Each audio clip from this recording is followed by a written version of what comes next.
네, 앞서 전해드린 대로 이재명 민주당 대표가 어제 준연동형제를 유지하겠다 이런 큰 틀의 입장을 밝혔는데요. 자, 이에 대한 여야의 어떤 평가, 그다음에 계획 들어보도록 하겠습니다. 국회 정개특위 여야 간사를 차례로 연결할 텐데요. 먼저 민주당의 김영배 의원부터 만나보겠습니다. 나와 계시죠? 네, 안녕하세요. 김영배입니다. 네. 어제 기자회견 직전에 두 가지 네네. 버전의 회견문이 이재명 대표에게 전달됐다. 이런 이야기가 있던데 맞습니까?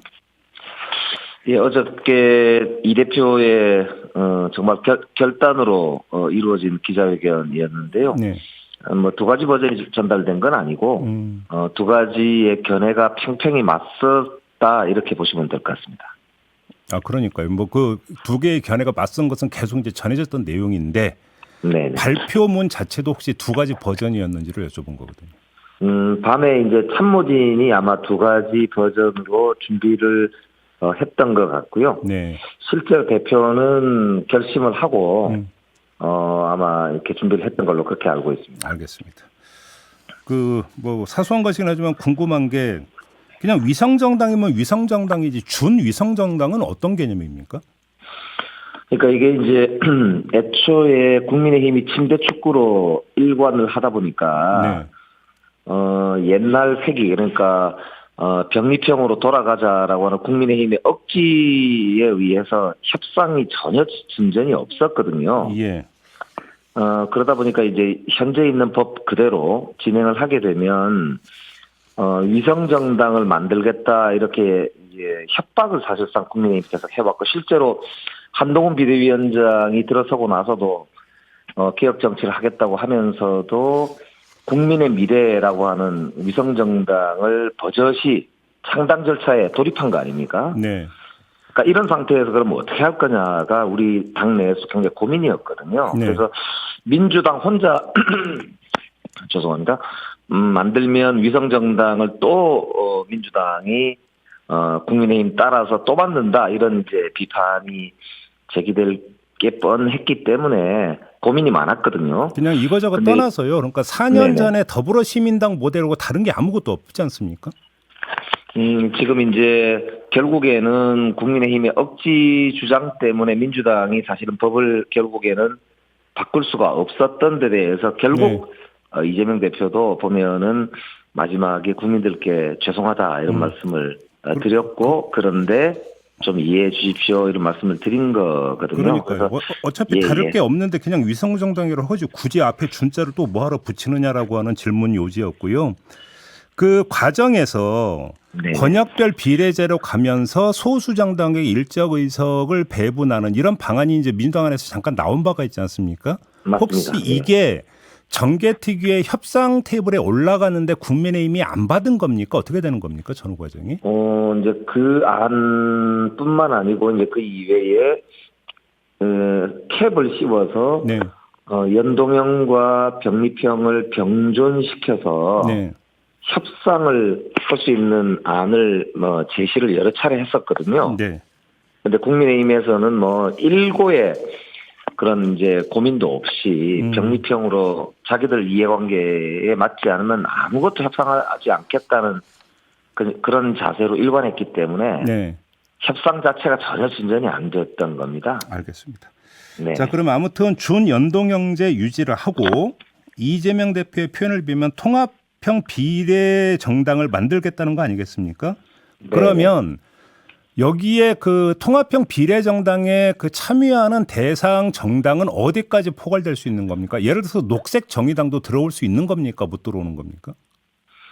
가능하면은 민주개혁 세력으로 칭할 수 있는 세력은 전부 함께 하는 게 목표라고 봐야 되고요. 네. 이거 이제 핵심은 준위성정당을 만드는 게 핵심이 아니고 연동형 비례대표 제도라고 하는 우리 역사적 어떤 그 개혁의 성과물을 민주당이 손해를 보더라도 지키겠다라고 하는 이재명 대표의 국민과 약속을 지키는 것이 핵심이거든요. 그렇기 때문에 민주당이 다소 손해를 보더라도 민주개혁 세력의 맏형으로서 자기 역사적 책임을 다하겠다라고 하는 결단이다 이렇게 알겠습니다. 봐주시는 게 맞지 않을까 네. 그렇게 뭐 생각합니다. 그 취지는 지금 의원님 말씀으로 전달이 된 걸로 가름을 하고요. 네, 아무튼 그러니까 지금 민주당이 손해를 보더라도 이렇게 좀 말씀을 해주셨는데 네. 그러면 통합형 비례정당에서 그 비례 순번의 배정 원칙이라든지 기준이라든지 이런 건 어떻게 되는 겁니까? 뭐 이제 논의를 해봐야 되겠습니다만 저는 개인적으로 민주당이 후순위 그러니까 예를 들면 20명을 함께 공천한다고 하면 네. 11번부터 20번까지를 민주당이 맡고 네. 예를 들면 예. 앞 순번 그러니까 먼저 당선될 수 있는 우선순위를 민주개혁 세력들에게 내어주는 게 민주당의 맏형으로서의 책임이 아닐까 네. 이제 그렇게 생각을 하고 있고요. 예. 이번에 이 결정의 취지는 윤석열 정부를 심판하는 그런 선거로 이번 선거를 국민과 함께 치러야 된다. 이런 이제 각오를 말씀드린 거다. 이런 말씀을 다시 한번 드립니다. 그 4년 전의 경험을 한번 좀 떠올려 보면 네네. 더불어시민당을 통해서 이제 그 비례 연합 공천을 하려고 할 때 네. 그 참여 정당이 자기들끼리 내분을 벌이거나 뭔가 준비가 안 돼 있는 급조된 정당이거나 이런 경우도 있었거든요. 이런 게 이번에는 그 반복되지 않을 거라고 자신하세요? 뭐 그렇지 않으면 좋겠지요. 네. 그리고 누구나 이제 이해관계 다툼이 뭐 있을 수 있습니다. 그러나 네, 네. 결국에는 큰 장강의 흐름을 예. 거스를 수는 없지 않을까 이렇게 생각하고요.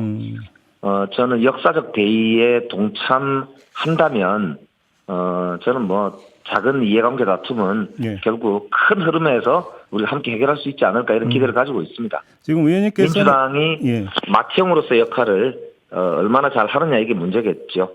지금 의원님께서는 민주당의 손해를 언급을 하셨는데 네네. 이재명 대표는 어떤 말을 했냐면 진보 개혁 진영의 맏형인 민주당이 책임에 상응하는 권한을 가져야 한다 이런 말을 했었거든요. 여기서 권한은 어떤 뜻일까요?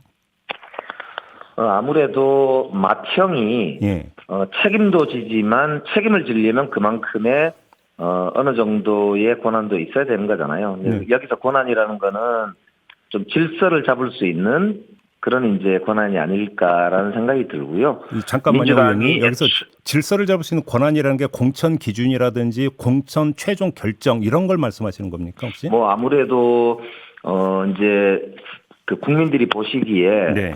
좀 그래도 그럴듯한 인물로 그럴듯한 기준으로 공천이 돼야 되지 않을까 싶습니다. 네. 그런 면에서는 어느 정도의 이 기준과 절차가 확립이 돼야 된다 이런 점을 말씀하는 것 같고요.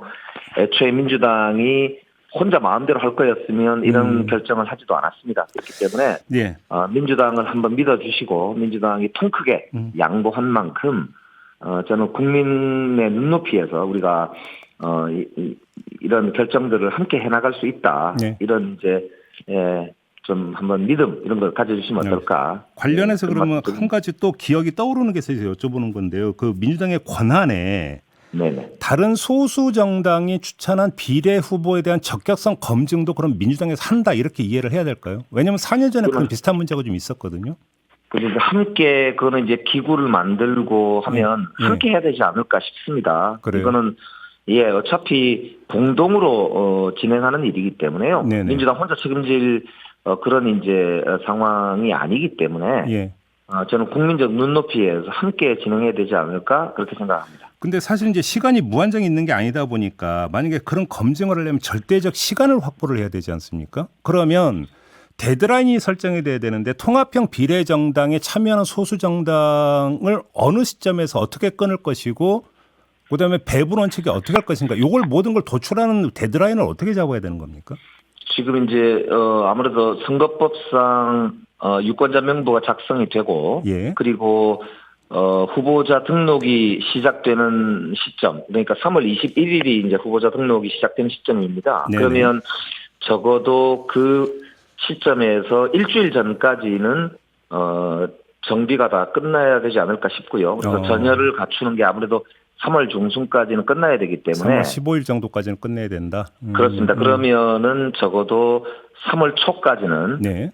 국민들께 보고를 드릴 수 있어야 된다 이렇게 생각하고 있습니다. 그러면 이제 보고라는 것은 이제 비례 후보 명단까지 말씀하시는 거겠네요. 그러면 예, 아무래도 그렇지 않을까 그렇게 알겠습니다. 싶습니다. 예. 시간이 다 됐는데 하나만 더요. 선거구 획정은 끝난 겁니까? 어떻게 된 겁니까? 아직 국민의힘에서 전혀 진전된 입장을 보이고 있지 않고요. 예. 거의 베테랑 수준으로 그냥 침대 축구를 일관하고 있기 때문에 지금 선거법 제25조에 보면은 선거구 획정의 기준이 인구 대표성, 그 다음에 지역 대표성, 농촌 배려 이렇게 있는데 네. 그 어느 것도 충족하고 있지 않은 이런 이제 편파적인 획정안을 여당이 고수하고 있기 때문에 네. 정말 참 한심한 상황입니다. 오히려 더 급한 게 선거구 획정 아닙니까, 사실?